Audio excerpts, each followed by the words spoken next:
आतंकवादियों को एक ट्रेनिंग दी गई रहती है कि जब भी तुम भागना भीड़ भाड़ वाले एरिया में भागना, क्योंकि क्रॉस फायरिंग में जब कोई मरेगा तो यहां का मरेगा। केवल हाइप बनाया जाता है कि कोई पर्यटक न जाए। तुम बस साल भर भारत से न्यूज छपना बंद हो जाए ना, आतंकवादी हमला हो रहा है कि नहीं हो रहा है, तो लोगों को लगा कश्मीर शांत हो गया। और हमारे यहाँ बिस्कन्या है, पत्थर चलाया गया, हमरा से कोई बोले ना चलाएगा, हमका नहीं चलाएगा। और एक चीज तुम गौर कर बहुत अच्छे से कि कश्मीर में जब भी आतंकवादी घटना होगी ना, गर्मी के सीजन के टाइम होगी।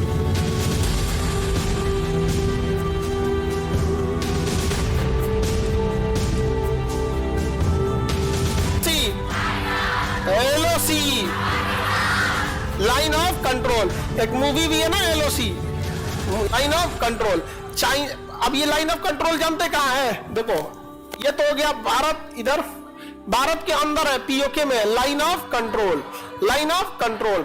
और यहीं से ना पाकिस्तान से आने वाले आतंकवादी चले आते हैं। पाकिस्तान से आने वाले आतंकवादी ज्यादा खतरनाक है, समझा गया? वो टूरिस्टों को मारते हैं, जबकि एक्चुअल जो कश्मीर वाले हैं वो सब परेशान। अच्छा ही बता, तुम्हारे गांव में अगर मेला लगे, तुम्हारे खेत में 20 रुपया किलो वाला आलू 200 में कोई खरीदे, तो तुम आदमी को भगाएगा? वो तो कश्मीर वाला कहता है कि आओ टूरिस्ट आओ, हमारा कमाई होगा। वहां सेब मिलेगा 15 रुपया किलो और टूरिस्ट को थमाएगा 100 रुपया किलो, ड्राई फ्रूट, काजू, किशमिश सब। लेकिन पाकिस्तान चाहता है कि ये लोग कमाए ना, इसलिए क्या करता है? मरता है। और उन आतंकवादियों को एक ट्रेनिंग दी गई रहती है कि जब भी तुम भागना भीड़ भाड़ वाले एरिया में भागना, क्योंकि क्रॉस फायरिंग में जब कोई मरेगा तो यहां का मरेगा। अब वहां यह समझाने वाला नहीं है कि भले तुम क्रॉस फायरिंग में मरे हो, लेकिन इसका कारण कौन है? वो आतंकवादी। और एक चीज तुम गौर करना बहुत अच्छे से कि कश्मीर में जब भी आतंकवादी घटना होगी ना, गर्मी के सीजन के टाइम होगी या गर्मी आने वाला होगा। पुलवामा फरवरी अभी हो रहा है धड़धड़ा के, क्योंकि गर्मी के दिन में ही टूरिस्ट जाते हैं कहां? कश्मीर। ठंडी के दिन में तो गोवा चल जाएगा या समुद्र के किनारे चल, अभी जाना कोई गोवा आमलेट बन के चल आएगा। बड़ी गर्मी लगता है समुद्र के किनारे। मुंबई जाओ ना, कोई इतनी भयानक गर्मी होती है मुंबई में, कोई वो नहीं। कपिल शर्मा शो में जब हम मुंबई गए थे तो दिसंबर का महीना था, दिसंबर का महीना, और नॉर्मल शर्ट पहने थे हम, और वही पहन के फ्लाइट में बैठ गए थे आराम से, फ्लाइट में फर्स्ट क्लास आराम से। और बैग जो था वो लगेज में डाल दिए थे। 2 तरह का बैग होता है, एक हैंड लगेज होता है जैसे साथ रहता है, एगो लगेज में नीचे डाल दिए तो निकलेगा नहीं, एयरपोर्ट पे निकलेगा। हम डाल दिए उसी में से उतर।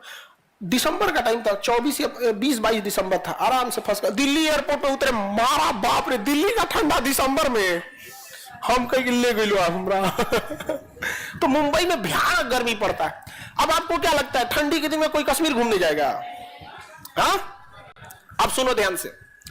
जो आदमी, ध्यान से समझना, जो आतंकवादी पत्थर मारने वाले को पैसा देते हैं, इनडायरेक्टली मीडिया में भी खिलाते हैं कि हम इस चौराहे पे पत्थर मारेंगे, तुम आ जाना।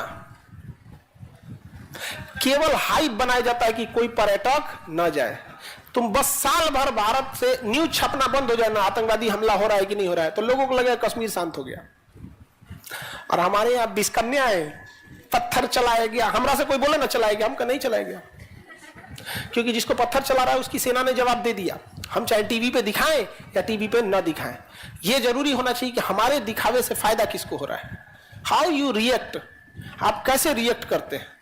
जैसे अगर हम ये कह दें कि जो यहां चोरी किया है, जो यहां ऐसे बोल देंगे कि जो यहां चोरी किया है उसके बाल में खुजली होने लगेगा, तो कोई कहेगा ये कैसे हो सकता है? डैंड्रफ भी तो हो सकती है, जुई भी तो काट सकती है।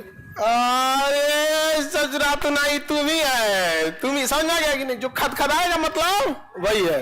एक कहावत क्या कहते, चोर की दाढ़ी में 3 का। तो कश्मीर में क्या हुआ ना, यही होने लगा यहाँ पे। तो खैर बड़े दुख होता है हम लोग को भी कश्मीर को देखते। हकीकत में आप लोग कभी गए नहीं है, हकीकत में कहा जाता है गर फिरदौस बर्रुए जमी अस्त हमी अस्त हमी अस्त हमी अस्त। कश्मीर के लिए गर फिरदौस, फिरदौस का मतलब है जन्नत। गर फिरदौस बर्रुए जमी अस्त, अगर दुनिया में जमीन पे अगर कहीं जन्नत है तो हमी अस्त हमी अस्त हमी, यही है यही है यही। लेकिन इस ससुरा से भाड़ा का पत्थर चलाने वाला और भाड़ा का मीडिया तबाह कर दिया। यहां पे इस साइड में बताओ कौन है? एलओसी। आतंकवादी किधर से आते हैं? एलओसी।